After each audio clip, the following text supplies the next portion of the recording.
Algo inquietante está sucediendo en Ucrania. Se esperaba que los soldados rusos enviados a luchar en Ucrania regresaran del frente con grandes victorias. Según el plan, el cerco de Donetsk y Luhansk se completaría y las fuerzas ucranianas se verían obligadas a rendirse. Crimea estaría asegurada desde el norte e incluso Odessa sería capturada, cortando completamente el acceso de Ucrania al mar. Los soldados debían regresar a la madre Rusia con historias de victoria. Sin embargo, la situación actual en las líneas del frente de Ucrania es muy diferente de la imagen que Putin pintó. En las frías tierras del sur de Ucrania se está desarrollando una escena lo suficientemente impactante y aterradora como para alterar el curso de la historia. Mientras el Kremlin presenta a su pueblo una narrativa de victoria y afirma haber empujado a Ucrania hacia el este, los soldados rusos están siendo eliminados uno por uno en la región. Pérdidas militares a una escala quizás sin precedentes desde la Segunda Guerra Mundial y probablemente irreparables, están remodelando completamente el mapa de la guerra en Ucrania hoy. Los kilómetros cuadrados de territorio recuperados por Kiev en el corredor Donetsk-Zaporizhzhia y las banderas azul y amarilla ondeando nuevamente en los cabezales de puente en Dnipropetrovsk ahora gritan una sola verdad a Putin. El ejército ruso está perdiendo demasiados soldados para llevar a cabo la ofensiva de primavera que Putin desea tan desesperadamente. Esto es precisamente por lo que, detrás de los llamados a negociaciones y el alto el fuego de 32 horas de Pascua escenificado en los últimos días, no se encuentra un deseo de paz, sino las luchas desesperadas de un ejército menguante por ganar tiempo, porque las cifras son aterradoras. En el primer trimestre de 2026, un total de 89.000 soldados rusos fueron eliminados del campo de batalla en un instante. El presidente ucraniano Zelensky reveló personalmente esta cifra, y este único número expone todos los problemas dentro del ejército ruso. Un promedio de 30.000 soldados rusos están siendo retirados de acción cada mes. El secretario general de la OTAN, Mark Rutte, enmarcó la situación de la siguiente manera. Hasta un mes con 30.000 a 35.000. ¿Te imaginas? Quiero decir, los soviéticos en los años 1980 perdieron menos de 20.000 en 10 años en Afganistán. Y ahora están perdiendo esto en 3 semanas. Pero el verdadero problema no son solo estas pérdidas. La magnitud de estas pérdidas se ve agravada por un problema aún mayor para Rusia. Uno tan significativo que tiene el poder de determinar por sí solo el resultado de la guerra. Llegaremos a eso en breve. Primero, hay otro punto crítico a considerar. El ejército ruso, ya sacudido por las bajas, está disminuyendo aún más debido a las deserciones y rendiciones en el frente. Según los datos de Frontelligence Insight, hubo aproximadamente 70.000 casos de deserción en 2025. Eso es el 10% de la fuerza desplegada. Los soldados recién llegados están mal entrenados, desmotivados, y muchos fueron enviados en contra de su voluntad. En pocas semanas, o mueren, resultan heridos o intentan huir. Las unidades experimentadas se niegan a trabajar con estos recién llegados. La disciplina se está desmoronando, y la pregunta ¿por qué nosotros? Se escucha más fuerte cada día. La rendición también continúa sin cesar. La línea directa de Ucrania Quiero Vivir ofrece a los soldados rusos la opción de rendirse. 3 canales están abiertos simultáneamente: muerte, deserción y rendición, y los 3 están creciendo. El número que el Kremlin debe reponer cada mes para tapar este agujero está aumentando constantemente, pero está ocurriendo lo contrario. En el primer trimestre de 2026, Rusia perdió 89.000 soldados mientras logró reclutar solo 80.000 nuevos, y esto ha estado ocurriendo durante 4 meses consecutivos. Desde diciembre, las pérdidas han superado al reclutamiento cada mes. Bloomberg confirmó esta tendencia en enero, y el Ministerio de Defensa del Reino Unido llegó a la misma conclusión. Un análisis del analista alemán Janis Kluge, basado en datos de presupuestos regionales, muestra por qué es poco probable que la situación mejore. En el primer trimestre de 2025, Rusia estaba reclutando de 1.000 a 1.200 soldados contratados por día. Para 2026, esta cifra había caído a 800, y esta disminución está ocurriendo mientras las bonificaciones por firmar están en su nivel más alto en la historia. En marzo, la bonificación promedio alcanzó aproximadamente $20.000. El Kremlin está ofreciendo más dinero pero encontrando menos hombres. Esto significa que es un problema que el dinero no puede resolver. El número de hombres dispuestos a cambiar sus vidas por dinero no es infinito, y ese grupo se reduce un poco más cada mes. Reconociendo esta ecuación, el Kremlin ha tomado un camino diferente bajo la apariencia de voluntariado, y este camino está desgarrando el tejido interno de Rusia. El decreto de marzo de 2026 del gobernador de Ryazán, Pavel Malkov, expone el mecanismo claramente. Las empresas con 150 a 300 empleados deben nominar a 2 candidatos. mientras que aquellas con más de 500 empleados deben nominar a 5. Los gobernadores que no cumplen con la cuota están siendo destituidos de sus cargos. En algunas regiones, los nombres de aquellos con facturas impagas están siendo añadidos directamente a las listas de voluntarios. Y la campaña universitaria descubierta por CNN es aún más inquietante. Se están llevando a cabo campañas activas de reclutamiento militar en 246 universidades y colegios. A los estudiantes se les promete un contrato de 1 año lejos del frente y habilidades de alta tecnología. Pero los expertos dicen que esto es solo una versión renombrada del contrato militar estándar. Se están aplicando presiones y amenazas a los estudiantes que no están convencidos. Un estudiante le dijo a CNN: "Da más miedo cada año". Los investigadores informan que se está utilizando violencia física contra los soldados que se niegan a alistarse, que se están firmando contratos con firmas falsificadas y que aquellos que se niegan a firmar incluso están siendo asesinados. Cuotas para empresas, presión sobre universidades, listas de voluntarios para los endeudados, violencia contra quienes se niegan. Este no es el comportamiento de un sistema que se siente seguro sobre su personal. El cuento de hadas del voluntarismo ha terminado hace mucho. Todo lo que queda es coerción, engaño y fuerza. Ahora estamos llegando al meollo del asunto. ¿Por qué la brecha no solo no se cierra, sino que sigue ampliándose? Porque ha ocurrido una revolución en las líneas del frente, y Rusia está en el lado perdedor de esa revolución. La confesión del bloguero Z Maxim Kalashnikov dejó esto al descubierto en su forma más cruda. La línea del frente es un matadero de drones para los soldados rusos. Y el enemigo pretende hacer exactamente eso, implementando el plan de Fedorov para crear esta trituradora de carne de drones para nuestros soldados. Los soldados son reclutados por mucho dinero y se pierden muy rápidamente. Son enviados allí con la promesa de aproximadamente $66,000, pero son llevados a zonas de muerte, constantemente cazados por drones kamikaze ucranianos. Las palabras de Kalashnikov no son una provocación, sino una admisión de la realidad.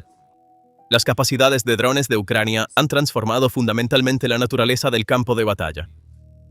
En marzo de 2026, por primera vez en la historia, Ucrania realizó más ataques con drones que Rusia. Los drones FPV de nueva generación, impulsados por inteligencia artificial, operan en modo de libre circulación sin GPS, haciendo ineficaces los sistemas de guerra electrónica rusos. 274 sistemas de defensa aérea fueron destruidos en un solo mes, y el 96% de las pérdidas de marzo estuvieron relacionadas con drones. El fuego de artillería e infantería ahora es un factor marginal. Y esta superioridad tecnológica se combina con una paradoja interesante. Los soldados rusos enviados a la batalla en realidad no están interesados en avanzar. Avanzar significa dejar el refugio actual, moverse a peores condiciones, cortar la línea de suministro y multiplicar el riesgo personal. Informar de un avance de 100 metros es suficiente para complacer a los superiores que no entienden la situación, pero arriesgar la propia vida. Los soldados que realmente creen en la guerra en su mayoría ya se han ido. Aquellos que quedaron atrás están tratando de sobrevivir, y el sistema continúa con las mismas tácticas de ataque a pesar de saber esto. En otras palabras, la estructura de mando rusa se está saboteando a sí misma. Los resultados son claros en los números. En los primeros 3 meses de 2026, Rusia perdió 316 soldados por cada kilómetro cuadrado que capturó. Hace un año, esa cifra era 120. El costo casi se ha triplicado. Las ganancias territoriales diarias han disminuido de 14.9 kilómetros cuadrados a finales de 2024 a 5.5 kilómetros cuadrados. Y esta crisis no se limita a las líneas del frente. La erosión en el frente también está corroyendo la estructura interna de Rusia, y esto puede ser un problema a más largo plazo y más peligroso que las cifras de bajas. La Rusia que regresa a sus ciudades no es el país que una vez conoció. 250.000 veteranos desempleados han sido reportados, traumatizados, incapaces de encontrar trabajo e incapaces de integrarse en la sociedad. Las tasas de criminalidad están aumentando. La corporación RAND emitió una advertencia directa. La guerra está llegando a casa. Y los que regresan del frente no solo llevan heridas físicas, describen lo que vieron en pueblos destruidos por drones, los amigos que se vieron obligados a despedir y cómo fueron tratados como peones desechables. Cada veterano que regresa es un testigo viviente de la verdad sobre el sistema. El mercado laboral es la cara más visible del desangramiento. Se proyecta una escasez de mano de obra de 2.400.000 trabajadores para el año 2030, superando con creces las proyecciones anteriores a la guerra. A medida que los jóvenes se unen al ejército por bonificaciones, dejan vacíos en fábricas, campos agrícolas y el sector de servicios. La presión de cuotas está acelerando la pérdida de mano de obra y, paradójicamente, ni siquiera la propia industria de defensa del Kremlin puede escapar de este vicio. En la fábrica Vector en Ekaterimburgo, la mitad de los ingenieros que cumplían con pedidos de defensa estatal han sido despedidos. La guerra está devorando incluso a las personas que producen armas. Los presupuestos regionales están resquebrajándose bajo la presión. Los déficits alcanzan niveles récord en 2025. El dinero no fluye hacia carreteras, escuelas o hospitales, sino hacia bonos de firma y compensaciones funerarias. La inflación está aplastando a la gente. Los precios de los alimentos básicos y la energía han aumentado más del 15% en el último año, y la carga no se distribuye de manera equitativa. Las élites en Moscú y San Petersburgo permanece protegido, pero Buriatia, Tuvá, Altai, las empobrecidas repúblicas étnicas de Siberia, soportan la tasa de pérdida per cápita más alta. Las palabras de un investigador resumen todo el panorama. Buriatia no tiene petróleo, ni industrias críticas. Proveer carne de cañón para la guerra ahora se considera una medida de la efectividad de los gobernadores rusos. Financiar la guerra del centro con la sangre de la periferia, esto no es solo una crisis militar, sino la decadencia del contrato social. Mientras Rusia se ahoga en este vórtice, Ucrania se mueve en la dirección exactamente opuesta. Zelensky dijo algo que parecía surrealista al inicio de la guerra. Por primera vez en la historia de Ucrania, estamos suficientemente armados para defendernos. Se presentaron 56 tipos de armas desarrolladas durante la guerra, 31 drones, 7 misiles, 6 sistemas robóticos terrestres. Una industria de defensa nacida bajo fuego, maduró bajo fuego. En marzo de 2026, Ucrania llevó a cabo más ataques con drones que Rusia por primera vez en la historia, atacando refinerías rusas e instalaciones militares a un rango superior a 1.500 kilómetros. Y ahora, los principales países quieren ser parte de esta industria. La asociación estratégica firmada con Alemania es la prueba más concreta de esto. Defensa aérea, armas de largo alcance, drones, municiones, producción conjunta de vehículos aéreos no tripulados. Berlín ya no ve a Ucrania solo como un receptor de ayuda. La declaración de Merz, queremos aprender unos de otros, es una admisión abierta. Alemania se esfuerza por integrarse en las innovaciones militares que Ucrania ha construido bajo fuego. Desde el inicio de la guerra, se han proporcionado 55.000 millones de euros en ayuda y se han asignado 11.500 millones de euros adicionales para el futuro. Ucrania se está convirtiendo en parte de la futura arquitectura de defensa de Europa. El contraste es marcado. Rusia está ofreciendo recompensas cada vez más altas por necesidad y aún no puede encontrar soldados. Ucrania está firmando acuerdos de defensa más profundos porque ha desarrollado la capacidad para hacerlo. Todo este panorama está llevando a Putin a un callejón sin salida histórico, y cada camino es peligroso. A corto plazo, el Kremlin continuará por el camino actual.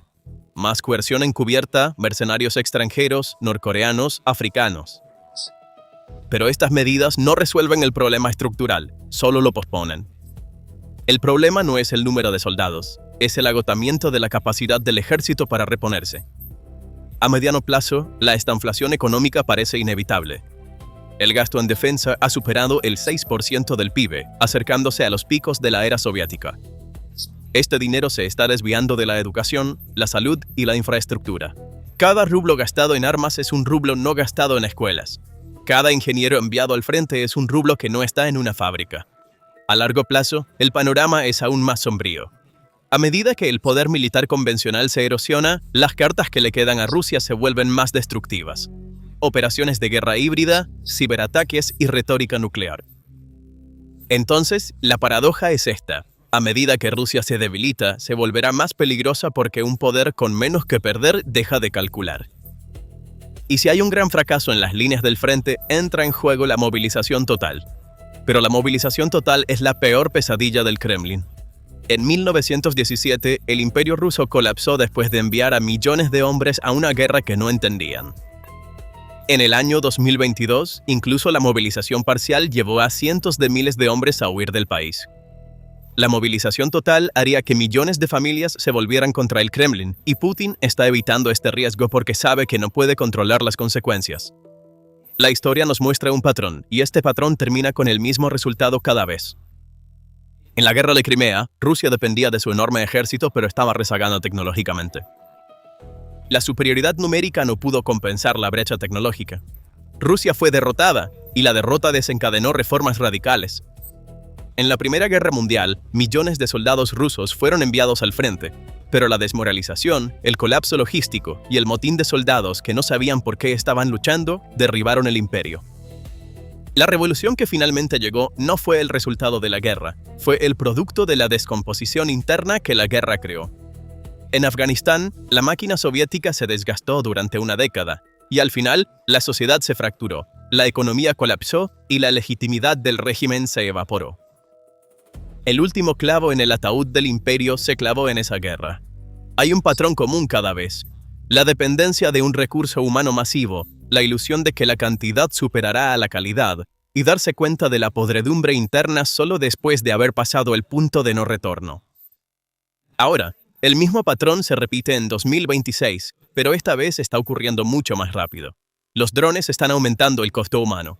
Mientras que un solo dron kamikaze cuesta unos pocos miles de dólares, el soldado al que apunta cuesta millones de rublos, y esta matemática juega en contra de Rusia cada día. Y este desastre no se limita a las líneas del frente. Las redes logísticas en la retaguardia de Rusia, que creía intocables, también están siendo atacadas por drones ucranianos. Toda la estrategia de Rusia en las líneas del frente se basaba en la superioridad de drones. Lanzaban cientos de drones al día, convirtiendo las posiciones ucranianas en un infierno. Sin embargo, en una sola noche, Ucrania eliminó toda la superioridad aérea de Moscú. Miles de drones de ataque, centros de mando y depósitos de municiones fueron eliminados en minutos. Vladimir Putin creía profundamente que podía mantener la guerra lejos del territorio ruso, que las ciudades detrás de las líneas del frente eran fortalezas de acero intocables.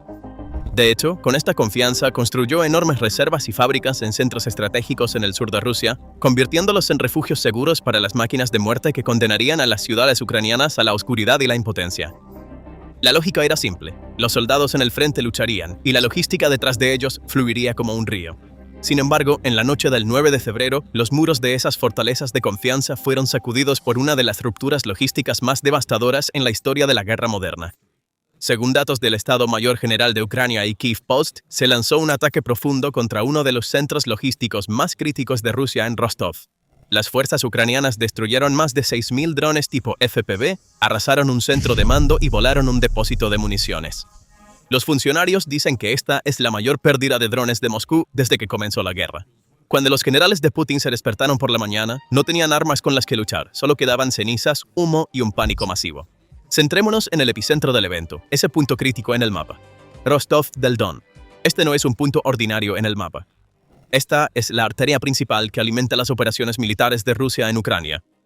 El centro de mando del Distrito Militar del Sur está ubicado aquí, y todos los flujos logísticos, todos los despliegues de personal y, lo más importante, el tráfico crítico de municiones que mantiene funcionando la línea del frente pasan por este centro.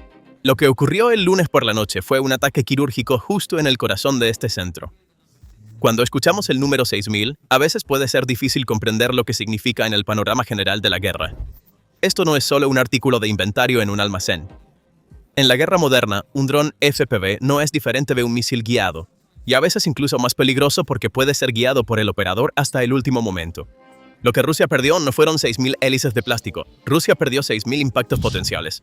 Cada uno de estos drones estaba diseñado para atacar un tanque ucraniano, un vehículo blindado de transporte de personal, una batería de artillería o un grupo de infantería en las trincheras en la línea del frente. Incluso si asumimos que estadísticamente solo 1 de cada 3 drones alcanza su objetivo, lo cual es una estimación muy conservadora, el ejército ucraniano salvó al menos 2.000 vehículos militares o posiciones de una destrucción segura con este ataque. Este ataque en realidad significa que se han prevenido 6.000 ataques futuros. Esto es una victoria en defensa preventiva. La superioridad de drones de Rusia en las líneas del frente se evaporó de la noche a la mañana.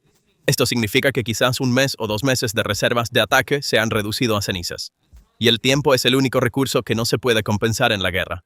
La guerra se basa en 3 pilares: tecnología, personas y dinero. Y Rusia está a punto de perder los 3. ¿Qué opinas? Por favor, comparte tus pensamientos en los comentarios. No olvides suscribirte al canal y activar las notificaciones para estar al tanto de los análisis de PPR Global. Gracias por elegirnos.